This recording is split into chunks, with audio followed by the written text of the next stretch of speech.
আরাধনা খোদার ছেড়ে হলে তুমি দিশে হারা, গণ্ড বোকা ভাগ্যহারা, পাও না খুঁজে কাজের ধারা। একবার সুখ নিদ্রার পরশ ভুলে কান্না কাটির রোল তোলো, এদেশ ছেড়ে সে দেশে যেতে কি নিয়েছো তাই বলো, কি নিয়েছো তাই বলো। কামনার ওই পিছন ছুটে জীবন তোমার শেষ হলো, এদেশ ছেড়ে সে দেশে যেতে কি নিয়েছো তাই বলো, কি নিয়েছো তাই বলো। ধর্ম ভেঙে মর্ম পীড়াই ভুগবে তুমি মনে রেখো, আসছে মরণ করতে সবার, পিছন ফিরে ওই দেখো, পিছন ফিরে ওই দেখো। শখের বাজার সামটিয়ে নে দিন ফুরায় রাত এলো, এদেশ ছেড়ে সে দেশে যেতে কি নিয়েছো তাই বলো, কি নিয়েছো তাই বলো।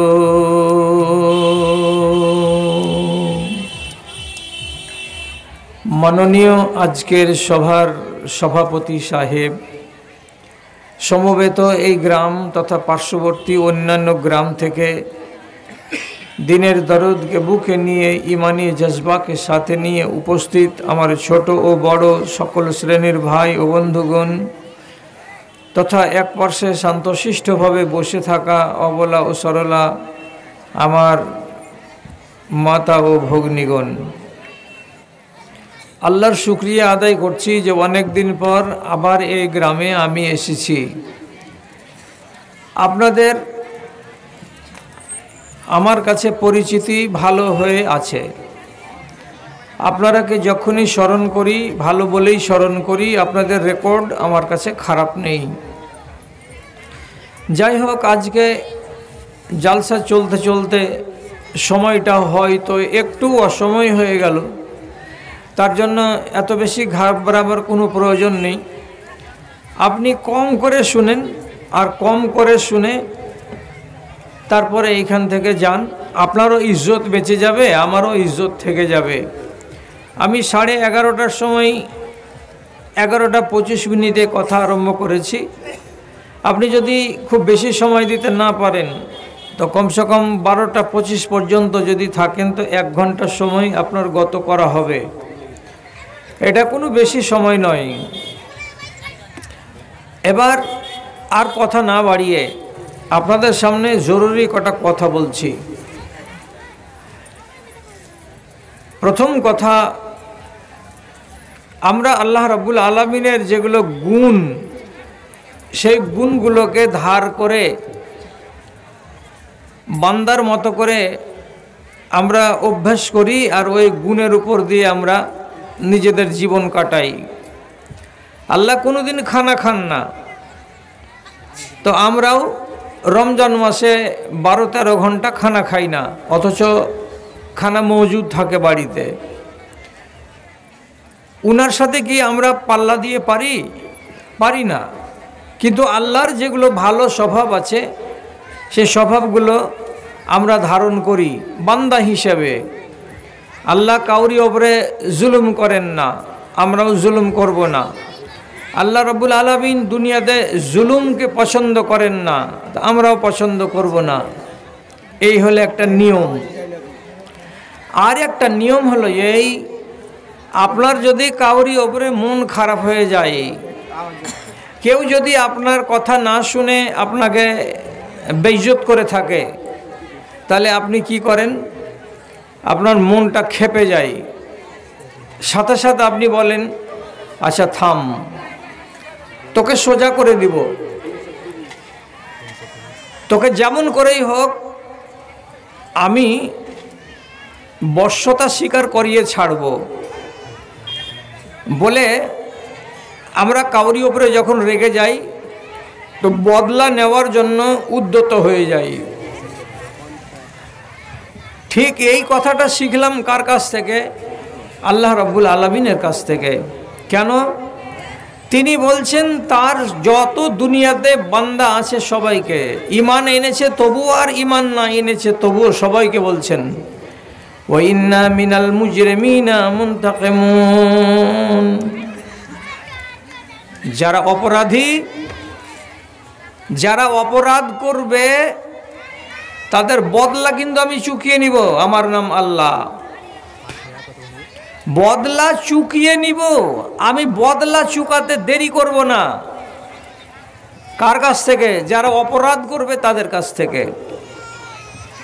এবার আপনার স্বভাব একটা এমন যে আপনি আপনার দুশমনকে চোখের সামনে পেলে হয়তো একাই একাই বদলা নিতে পারবেন না, ওকে মারতে গিয়ে নিজেই মার খেয়ে হয়তো চলে আসবেন, এটাও হয়ে যেতে পারে। হয়তো আপনি বলবেন ভাই ভাতিজারাকে, আয় তোরে সবাই মিলে জুলে একে একটু গুথলিয়ে দিই, এরকম বলবেন। আল্লাহ যে বদলা নিবেন, তো দুনিয়াতে কোটি কোটি মানুষ আছে, এতগুলো মানুষের বদলা তিনি একাই কেমন করে নেবেন? তার জন্য জবাবে আল্লাহ তাআলা অন্য জায়গায় বলছেন ওয়াল্লাহু আজিজুন যুনতিকাম। আমি এমন আল্লাহর আল্লাহ যে কোনো গ্রামের পক্ষে, কোনো টোলার বিপক্ষে, কোনো জেলার লোকের কাছ থেকে যদি বদলা নিতে হয় আমাকে, আমি কোনো মানুষকে ডাকি না এসো তোমরা আমাকে সাহায্য করো, আমি মিলেমিশে আমরা ওই গ্রামটাকে ধ্বংস করে দেব বলে আমি কোনো মানুষকে সাহায্যের জন্য ডাকি না, আমি একাই যথেষ্ট। বদলা নিবার যদি ইচ্ছা জাগে তো আমি আল্লাহ একাই যথেষ্ট, বদলা না নিয়ে আমি ছাড়ি না। কার বদলা নেই? তো যারা অপরাধী তাদের বদলা নেই। তো অপরাধী কাদেরকে বলে? খুব সংক্ষেপে দুটা কথা বলছি, মগজের সামনের দিকে জায়গা দিয়ে রাখেন, যা জিনিসটা সহজ হয়ে যাবে, ডাল ভাতের মতো একদম, আপনার বুঝতে ঝামেলা হবে না। আল্লাহ কোরআন মাজিদে দু রকমের, কোরআন মাজিদে দুই রকমের আইন আছে। একদম সহি হাদিসে লেখা আছে যে কোরআন মাজিদে দু রকমের আইন আছে। উনজিলাল কোরআনু আলা সালাসাতে আউজুহিন। আল্লাহ তাআলা বলছেন, আল্লাহ তাআলার নবী বলছেন কোরআনে তিন প্রকারের আয়াত আছে। একগুলো হলো আগেকার নবীদের উম্মতিদের ঘটনা, সেই কিস্সাগুলো শুনেও আর শুনে জ্ঞান করো। আর একগুলো হলো কি আল্লাহর আদেশ, আর একগুলো হলো কি আল্লাহর নিষেধ। তিন রকমের কোরআনে আয়াত আছে। তাহলে যেগুলো ঘটনা, কিস্সা, কাহিনী, ওগুলাকে রেখে দেন। বাদ বাকি যদি দেখেন তাহলে দু রকমের কোরআন মাজিদে আয়াত আছে। একগুলোর নাম হলো আদেশ আর একগুলোর নাম হলো নিষেধ। আল্লাহ তাআলা যেটি যেটি যেটি যেটি কাজ আপনাকে করতে বলেছেন সেইটি সেইটি কাজ আপনি পারতপক্ষে করে দেন, আল্লাহ রাজি হবেন। আর যেইটি যেইটি কাজ আপনাকে করতে আল্লাহ তাআলা বারণ করেছেন সেই কাজ কটাকে জীবনে করবেন না, তাহলে আল্লাহর ফরমাবরদারি করা হবে, আল্লাহ খুশি হবেন। এখন আল্লাহ তাআলা কিছু বারণ করেছেন আপনাকে, আর এই মজলিসের মানুষ আপনারা যদি বলেন এইসব বারণ আমরা মানতে পারবো না, থামতে পারবো না, আর আল্লাহর বারণকে যদি না মেনে আপনি যদি করেই বসেন যেটা নিষেধ করা হলো, তাহলে আপনাকে বলা হয় পাপী, আপনাকে বলা হয় আসামি, আপনাকে বলা হয় অপরাধী। আর এই রকম অপরাধীদের বদলা আল্লাহ তাআলা চুকিয়ে নেবেন বলে কোরআন মাজিদে ঘোষণা করলেন। ছাড়েননি আল্লাহ। এর আগেকার লোকেরাই যখন আল্লাহর কানুনকে উল্লঙ্ঘন করেছে কাউকে আল্লাহ রেহাই দেননি। শুধু আপনাকে বুঝাবো তার জন্য দু তিনটা উদাহরণ দিচ্ছি, আর ওই উদাহরণগুলো থেকে আপনার যেন একটু শিক্ষা হয় তার জন্য কথাগুলো আপনার সামনে আনছি। নবী দাউদের সম্প্রদায়ের কাছে তিনি ওয়াজ নসিহত করছেন রোজ রোজ রোজ রোজ। তো উনাকে আল্লাহ মিঠা সুর দিয়েছিলেন গলাতে, আর যেটা কিতাব দিয়েছিলেন তার নাম হলো জাবুর। যখন তিনি আসমানি কিতাব জাবুরকে মিঠা সুর দিয়ে তিলাওয়াত করতেন, তো প্যালেস্টাইনের এলাকায় ইলিয়া নামক গ্রামের পার্শ্বে একটা নদীর কিনারাতে তার জামে মসজিদ ছিল। সেই জামে মসজিদে খুতবা দেওয়ার কালে জাবুরের আয়াতগুলোকে শুনবার জন্য নদীর মাছগুলো এসে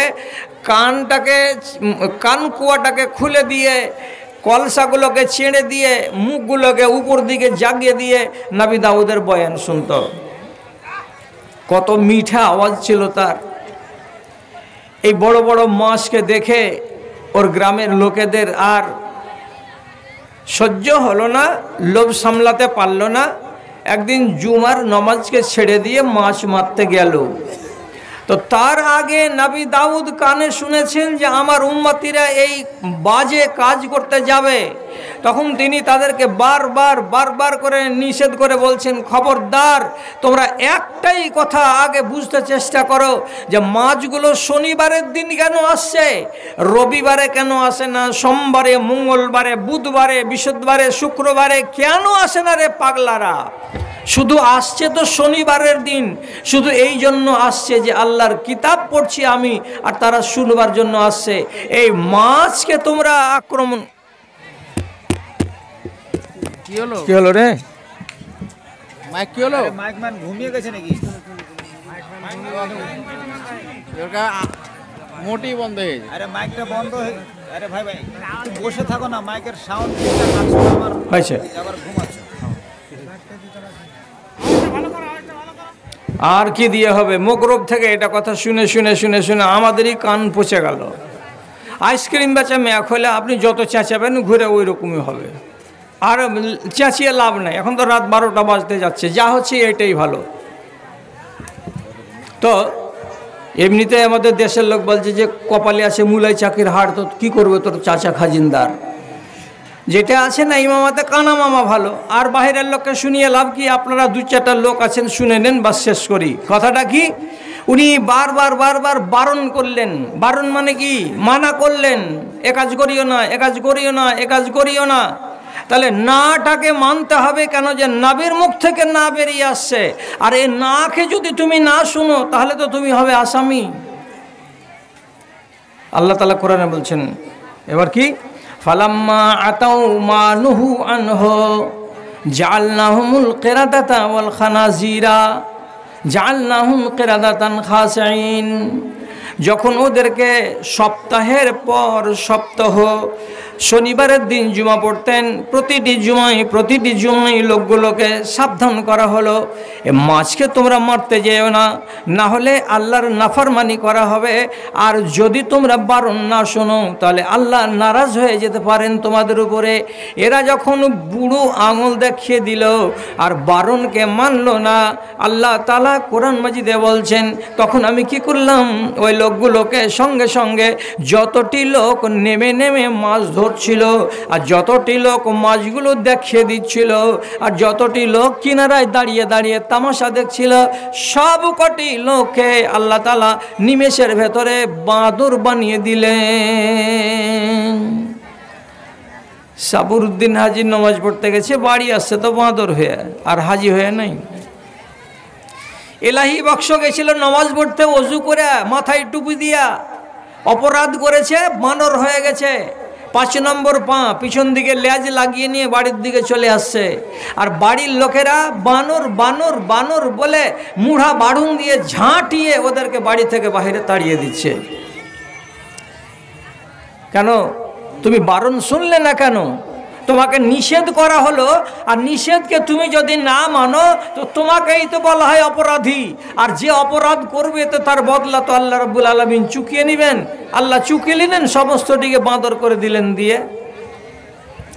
তাফসীরে আছে, ইবনে আব্বাস রাদিয়াল্লাহু তাআলা আনহু বলছেন, ওই জাতিকে যতটি বাঁদর করা হয়েছিল, ওইগুলো বাঁদর আর এই দেশের বাঁদরগুলো এক জাত নয়। ওরা হলো মানুষের নসল থেকে বাঁদর, আর এরা হলো আল্লাহর তৈরি করা জাতিতে বাঁদর। ওরা হলো আযাব পেয়ে বাঁদর হওয়া, আর এরা জন্মগত হলো বাঁদর হওয়া। ওরা 40 দিন বেঁচে ছিল দুনিয়াতে, তারপরে যতটি লোক ছিল আজাবের বানরগুলো সব মরে শেষ হয়ে গেছিল। কেন বললাম কথাটা এই জন্য বললাম যে আল্লাহর একটা বারণকে যদি কেউ না শুনে তাহলে রব্বুল আলামিন বলছেন তুমি আমার নজরে আসামি, আর তুমি যদি আসামি হও তাহলে পরে আমি তোমাকে ছেড়ে কথা বলবো না।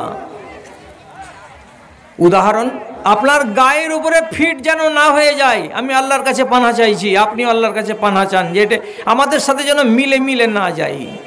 আমি আর একটা কথা বলছি আপনাকে, তা কি বলছি, কারণ বলে একটা লোক গত হয়ে গেছে, মুসা নবীর খালাতো ভাই। ছোটকালে ছিল একেবারে গরিব ন্যাংটা, জামা কাপড় ঠিকঠাক ছিল না, পরনের কাপড় জুটতো না। নবী মুসার কাছে গেল যে দোয়া করে দাও তো ভাই, আল্লাহ যেন কিছু ধন মাল দেয়। নবী মুসা দোয়া করে দিলেন, মাল বাড়তে লাগলো। কত মাল বাড়লো, কেমন হয়ে বাড়লো, তফসিরে লেখা আছে কি যে একটা ছাগলের পেট থেকে দুটা বাচ্চা হয়, সেখানে ওর ছাগলের বাচ্চা 4টা করে হতে লাগলো। একটা উটের পেট থেকে একটা বাচ্চা হয়, কিন্তু ওর উটের পেট থেকে 2টা করে বাচ্চা হতে লাগলো। একটা ঘুড়ির পেট থেকে একটা বাচ্চা হয়, সেখানে আবার 2টা করে হতে লাগলো। আর প্রত্যেকটা মাদি বাচ্চা 6 মাস যেমনি হয় ও আবার ফের বাচ্চা দিতে শুরু করে। তার মানে তেলাপিয়া মাছ যদি পুকুরে ছেড়ে দেওয়া যায় 6টা, তো 6 মাস পরে যেমন পুকুরটাকে বোঝ করে দেয়, এই 6টা মাছে ডিম ছেড়ে এটা একটা বৈশিষ্ট্য আছে এই মাছটার, যে বাইরে থেকে আর আনতে হবে না। 6টা যদি তেলাপিয়ার মাছ ছাড়েন তো সারা বংশ খেয়ে শেষ করতে পারবেন না, পুকুরকে ভরে দিবে। তো আল্লাহ তাআলা কারুনের উটকে, ছাগলকে, বকরিকে এইরকম বানালেন। 2 থেকে 3 বছরের ভেতরে মাঠ আর ঘাট আর রাস্তা আর চারিদিক ওর উঁটে আর গরুতে আর ছাগলে আর দুম্বাতে একদম চারিদিক ভর্তি হয়ে গেল।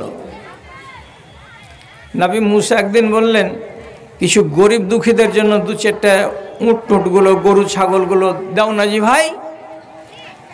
তো নবী মুসা তো জানেন যে আমি একদিন দোয়া করে দিয়েছি একে, এ তো ছোটতে ন্যাংটা ছিল। এখন মালধন হয়ে যাওয়ার পরে কি হলো, অহংকার হয়ে গেল। আমার কাছে ধন আছে, আমার কাছে মাল আছে, আমার কাছে গাড়ি আছে, আমার কাছে বাড়ি আছে, আমার কাছে ইজ্জত আছে, আমার কাছে সম্মান আছে। যখন ধন এবং মাল বেশি দেখতে পেল, তখন ওই 20 বছর আগেকার কারুন ন্যাংটা হয়ে আর নাই, এখন তার চোখটা উপর দিকে উঠে গেল। নবী মুসাকে সাদকা কি দিবে, জোর করে দাঁত খিস্টানি দিয়ে বলছে নিজের বুদ্ধির জোরে এগুলো করেছি, কাউরি বাবার সম্পত্তি নয়, একটা দানা দেওয়া হবে না। নবী মুসা বললেন, দেখো আল্লাহকে নারাজ করিও না, নাহলে সব চলে যাবে। আবার চ্যালেঞ্জ করে বলছে, কে আমার ধন সম্পত্তিকে কাটবে আমি তাই দেখব। বলে 500 জন সৈন্য সামন্তকে সাজিয়ে একই রঙের জামা, একই রঙের পায়জামা, একই রঙের মাথায় টোপ আর ঘোড়ার পিঠে বসিয়ে রেশমের পালন লাগিয়ে আর সোনার লাগাম দিয়ে আর 500টা উটের পায়ে সোনার লাল ঢুকে মুসা নবীর বাড়ির সামন দিয়ে চলে যাচ্ছে, বুক উঁচা করে দিয়ে, আর দিয়ে বলছে, দেখ আমার কে কি করতে পারে, আর আমার ইজ্জত কত, আর আমার মাল কত, আর আমার ধন কত, তো দেখেলে। নবী মুসাকে গরম দেখাবার জন্য এই কাজ করতেই এলো। আল্লাহ তাআলা বলছেন, আল কিবরিয়া ওরে দাই, এ দুনিয়ার মানুষেরা মনে রাখো, সবই তোমাদের জন্য শোভনীয়, কিন্তু খবরদার অহংকার করিও না। কেন অহংকার করিও না? অহংকার হলো আমার গায়ের কাপড়, আমি ওটা পরে থাকি। আল্লাহ রাব্বুল আলামিন বলছেন, অহংকার আমাকে শোভা পাবে, তোমাদেরকে শোভা পাবে না। সুতরাং জীবনে কোনোদিন অহংকার করবে না। অহংকারকারীকে আল্লাহ তাআলা জীবনে পছন্দ করেন না, ভালোবাসেন না, তাই অহংকার করবে না। বারণ করছে আল্লাহ। এবার বারণটাও মানবে না, তার জন্য মুসাকে দেখাতে বের হলো। তো এত বড় অপরাধ করবে আর আল্লাহ তোমাকে সবক দিবে না, আমি কি গোড়াতে বলেছি? আল্লাহ কি বলছেন? যে আসামি হবে তার বদলা আমি চুকিয়ে নিব। আল্লাহ তাআলা আসমান থেকে বলছেন, বদলা চুকিয়ে নিব তোর মতো জালেমকে ছেড়ে কথা হবে না, এমন সাজা দিব, এমন তোকে শাস্তি দেব, সারা দুনিয়ার লোক জীবন ধরে যতদিন বেঁচে থাকবে ধরার মাটিতে তারা তোকে বলে স্মরণ করবে, এমন শাস্তির মুখে তোকে ফেলে দেব। কি করলেন আল্লাহ তাআলা, কি করলেন? কোরআনে লেখা আছে তাকে কি করা হয়েছে, ফাখাসাফনা বিহি ওয়া বিদারিহি। আল্লাহ তাআলা জমিনকে বললেন, যেই জমিনের উপর দিয়ে কারুন চলে যাচ্ছিল তার সৈন্য বাহিনীকে নিয়ে, সেইখানকার জমিনকে আল্লাহ তাআলা বললেন, এই জমিন বুকটাকে চিরে দে, বুকটাকে ফেড়ে দে, আর দিয়ে তোর ফাটলের মাঝখানে কারুনকে এবং কারুনের 500 জন মিলিটারিকে একেবারে ভেতরে ভরে নে, আর নেওয়ার পরে আবার মুখটাকে বন্ধ করে দে, এ মালাউনের বাচ্চা যেন আর বাইরের দিকে আসতে জীবনে না পারে। এক নিমেষের ভেতরে আল্লাহ তাআলা কারুনকে আর কারুনের 500 জন ঘোড়াকে, 500টা মিলিটারিকে সব সমেত মাটির ভেতরে ভরে দিলেন। আর কতদিনের জন্য ভরলেন আর থেমে আছে না থেমে নাই? হাদিসের ভেতরে লেখা আছে, ইন্নাহু ইউজালজালু ফি বাতনিল আরজে ইলা ইয়াউমিল কিয়ামা। কারুনের মতো দাজ্জালকে আল্লাহ রাব্বুল আলামিন জমিনে ভরে দিয়েছেন। প্রতিদিন কারুন 1 হাত করে, 1.5 হাত করে, 2 হাত করে জমিনে ঢুকেই যাচ্ছে। যতদিন কিয়ামত না হবে ততদিন পর্যন্ত কারুন জমি ফুটে বের হবে না।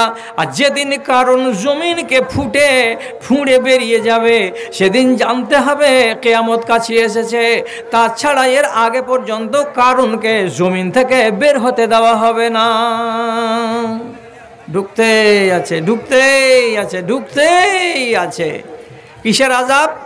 অহংকারের আযাব। অহংকার আল্লাহ ভালোবাসেন না। বলছি কেউ করলে আমি চুকিয়ে নেব বদলা। আপনার উপরে যেন ফিট না হয়, আপনাকে জ্ঞান দেওয়ার জন্য কথাগুলো বলছি। আমি কয়দিন আগে এক জায়গাতে জালসা করতে গেছিলাম, তো যেই বাড়িটাতে আমাকে থাকার জন্য ব্যবস্থা করে দিয়েছে সেই বাড়িখানের ঘরের দুয়ারে যেমনি গেছি, তো আসসালামু আলাইকুম বলে বাড়ির লোকটাকে ডাকতে হবে, এটা কোরআনের নিয়ম। তো ওইটা নিয়ম করে নাই। গেটের কাছে একটা সুইচ আছে, সুইচটাকে যেমনি টিপেছে এইরকম করে, আর টিপা মাত্রই বাড়ির ভেতরে তখন গান বাজছে। যখন গানের শব্দ ভেসে উঠলো তখন বাড়ির লোক বলছে, কে আছে? বলছে মাওলানাকে নিয়ে এসেছি। তো জানে যে আমার বাড়িতে মাওলানা থাকবে। তখন চট করে দরজা খুলে দিল, বাড়ির ভেতরে গেলাম। আমি মনে মনে বলছি, আল্লাহজি, বিসমিল্লাতে যার বাড়িতে আসসালামু আলাইকুম নেই, কলিং বেল চাপলো তো গান শোনালো, এটাই হলো বিসমিল্লাতে। গান শুনিয়ে ভিতরে ডাকলো, তারপরের হালাতটি যে কি হবে তো তুমি আল্লাহ জানো, আমি জানি না। ভিতর ঘরে যদি যাচ্ছি তো যেই ছাপের খাটখানাতে শুতে দিয়েছে আমাকে, ছাপের খাটের সিথানায় দেখতে পাচ্ছি এদিক থেকে একটা বাঘের নকশা। বাঘ মুখটাকে এমনি করে দাঁত তুলে তাকিয়ে আছে, এদিক থেকে আর একটা বাঘের নকশা। এই বাঘটার মুখামুখি লেগে আছে। দুটোই বাঘ দাঁত উদাম করে মুখটাকে খিঁচিয়ে একজন আর একজনের দিকে তাকিয়ে আছে। আর ওই বিছানাতে আমাকে বলছে, এইটা বিছানা আপনার জন্য লাগানো হয়েছে। আমি মনে মনে বলছি, আল্লাহ, তোমার দুনিয়াতে গায়ের মুসলিম জাল্লাদ দেখেছি, কিন্তু মুসলমান জাল্লাদ আজ প্রথম দেখলাম।